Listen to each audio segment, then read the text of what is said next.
नमस्कार साथियों, मैं एडवोकेट दलबीर सिंह नैन, प्रवक्ता भारतीय किसान यूनियन शहीद भगत सिंह।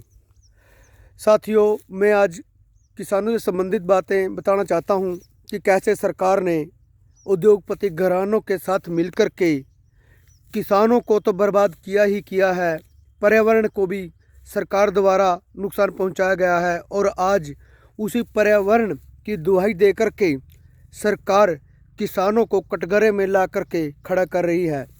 साथियों, मैं आपको दिखाना चाहता हूं, ये जो सामने खेत है, इसमें धान की कटाई हो चुकी है।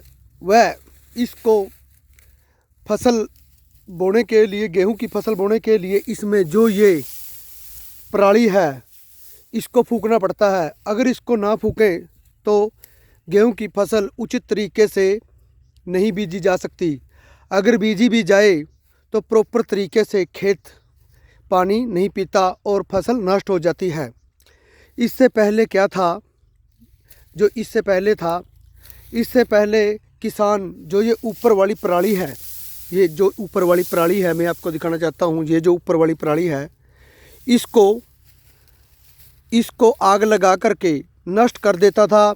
और जीरो ड्रिल जो कि प्रॉपर एक बार ही बाई होती है, उसमें वो इन फन्नों में, जैसे ये फन्ने हैं, ऊपर वाला फूस फूक जाता था और इन फन्नों में उसकी बिजाई हो जाती थी। लेकिन अब सरकार ने क्या किया है कि ये जो ऊपर वाले हैं इनको भी नहीं फूकना और सीधी बिजाई करना है ऐसे ही इसके द्वारा। लेकिन यह पूरी तरह से संभव नहीं है, तो इसलिए सरकार ने नए नए प्रोपगंडे और नई नई खोजें आरंभ कर दी और कॉरपोरेट घरानों के साथ मिलकर के किसान के ऊपर नए नए मशीनें थोपने का कार्य सरकार कर रही है। अगर ऐसे ही बिजाई की जाए, अगर ऐसे ही इस पराली को ऊपर से फूंक करके बिजाई की जाए तो पर्यावरण को भी इतना नुकसान नहीं होता और एक ही बाई में किसान अपनी फसल को बीज सकता है। क्योंकि उससे भी दोबारा ये फ़ायदा होता है, क्योंकि जो एक ही बाई होती है उसमें ट्रैक्टर का या मशीन का बहुत ही कम जोर लगता है और एक ही बाई में फसल बीज जाती है, जिससे पेट्रोल या डीजल की खपत भी कम होती है और वो बिजाई एक ही बाई में बीज जाती है, जिससे पर्यावरण में प्रदूषण भी कम होता है और किसान को तेल का फ़ायदा भी होता है ताकि तेल कम लगे। लेकिन सरकार की तुगलकी नीति के कारण सरकार ने जो किसानों के ऊपर थोपा है कि ये फूकना नहीं है, इसको ऐसे ही बीजो, या फिर गद्दों वाली मशीन आएंगी जो कि आपके खेत से फूस को इकट्ठा करके बना करके ले जाएंगे। लेकिन किसान साथियों, ऐसा संभव नहीं है। इतनी मशीनें पर्याप्त मात्रा में नहीं है कि वह किसान की इस पराली को हर जगह से इकट्ठा करके ले जाए, जिसके डर से किसान क्या करता है, किसान जो ये तो फूका है, इसको इस वाला भी कोई चक्कर नहीं है, ये तो फूक ही रहा है। जो ये फन्ने हैं इनको भी किसान क्या करता है, इनको भी काट लेता है और आग लगा देता है। क्योंकि किस सरकार को पता ना चले और रात को ही बाई कर देता है ताकि सुबह में कोई सरकारी अफसर या अधिकारी को पता ना चले, जिससे प्रदूषण काफ़ी मात्रा में बढ़ जाता है। एक तो सिर्फ 10% है ये वाला है, वो तो 10% है।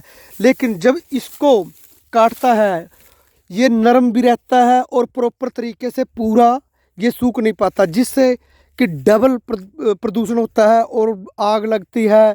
तो किसान की ज़मीन को भी, जो किसान की ज़मीन है उसकी सतह को भी काफ़ी नुकसान होता है, जिससे कि पूरा किसान को खर्चा भी किसान का ज़्यादा बढ़ जाता है और सरकार का डर भी रह जाता है।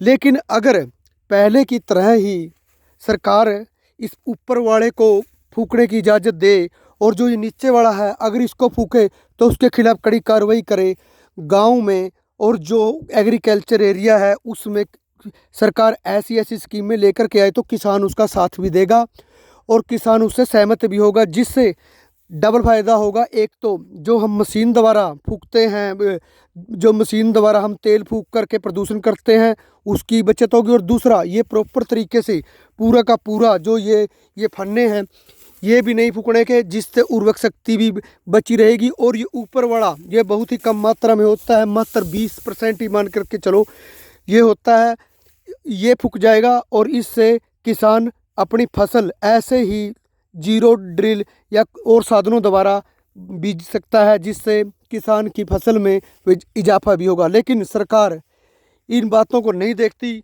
और अपनी नाजायज स्कीम में थोप रही है सरकार। क्योंकि सरकार को तो ये चाहिए कि एक जो आज का एक सुपर सीडर वगैरह है वो 2.5 से 3 लाख रुपए में आता है, जिससे सब्सिडी भी काफ़ी बढ़ रही है। सब्सिडी 1 या 1.5 लाख रुपए सब्सिडी दे रही है गवर्नमेंट इस पे। इससे ये क्या होता है, ये कोऑपरेट घराने और गवर्नमेंट मिल करके ये धंधा कर रही है, जिससे किसान को तो नुकसान है ही है। और जो लोहा और किसान की फसलें बोने वाली मशीनें हैं, उनका रेट भी काफ़ी बढ़ रहा है।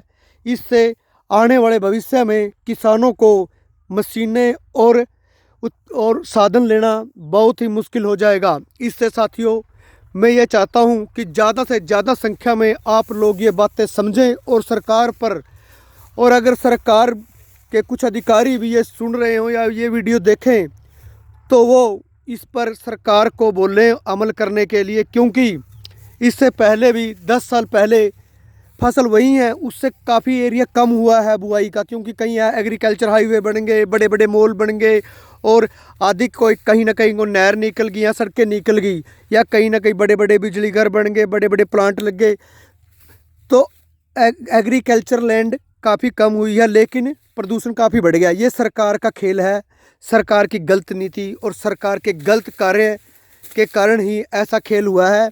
और ऐसी धारणाएं जो आज हम सरकार से डर करके या सरकार के अधिकारियों से डर करके हम क्या करते हैं, पहले प्रदूषण कम था, अब ज़्यादा होने लगा है।